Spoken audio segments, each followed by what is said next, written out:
Hey guys, it's Diamondos. Today we're gonna do a deck tech of cycling.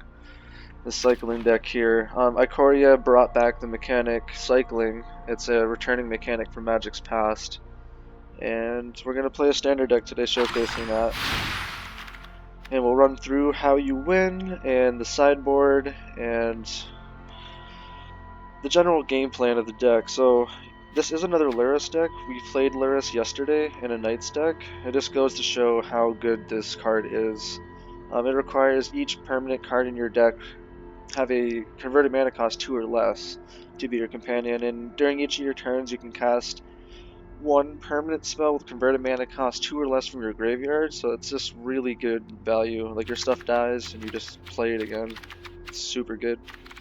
So cycling is a mechanic as shown here. Here's a good example. So generally we're going to just cycle this card because we don't have the blue mana to cast it.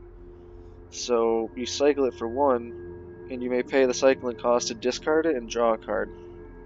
Some cycling costs more, stuff like that.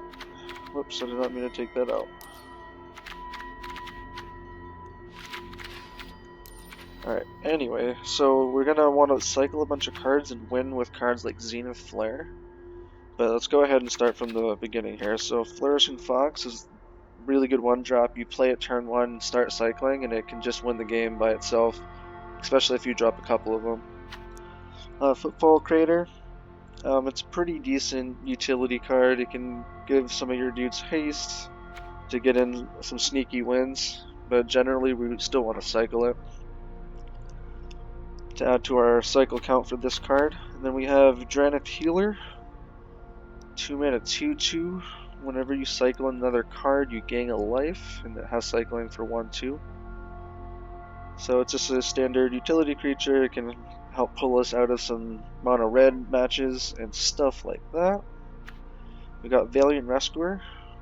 2 mana 3/1. Whenever you cycle another card for the first time each turn, so that's included with your opponent's turn, create a 1/1 white human soldier creature token, and it has cycling 2. But this you generally want to play.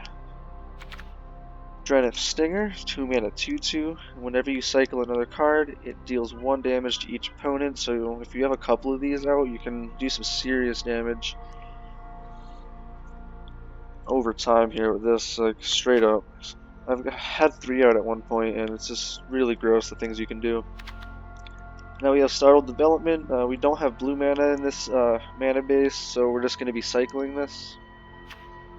Go for Blood, we can play this. It's a really good card. 2 mana sorcery. Target creature you control fights target creature you don't control. So pretty standard. If there's a problem on the other side of the field and you gotta take care of it, you can. And you can cycle it also. Memory Leak's another card we're always going to cycle in this deck. Zenith Flare, it's a 4 mana instant. It deals X damage to any target and you gain X life, where X is the number of cards with cycling ability in your graveyard. This is our main win condition here. Let's say this, and you know, our dudes here. That's how we're going to win the game. And just more cycling cards. And for the mana base, we got 4 Sacred Foundries for our Shocklands, 9 Plains, and 5 Mountains. Now for the sideboard, we got some Fight as ones. It helps give our creatures indestructible if our opponent has a lot of removal. It's also helpful in combat heavy matchups, because it's a pretty nice combat trick in itself. Grafdigger's Cage to help with graveyard strategies, and also with Apostle. Apostle with the Purifying Light will help with the graveyard strategies like the Euro decks and other decks utilizing those Titans from, God, what set? Was it Theros? No, Theros was the gods. It was, God. I don't even know.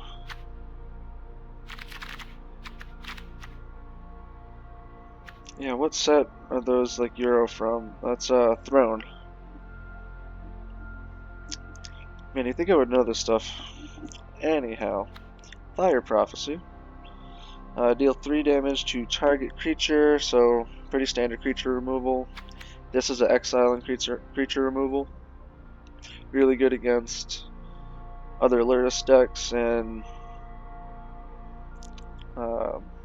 just other decks that care about having creatures in their graveyard. So we're going to go ahead and jump into a game, and I'll catch you in that next video. Thank you so much for watching, and hit like and subscribe if you want to see more deck decks in the future.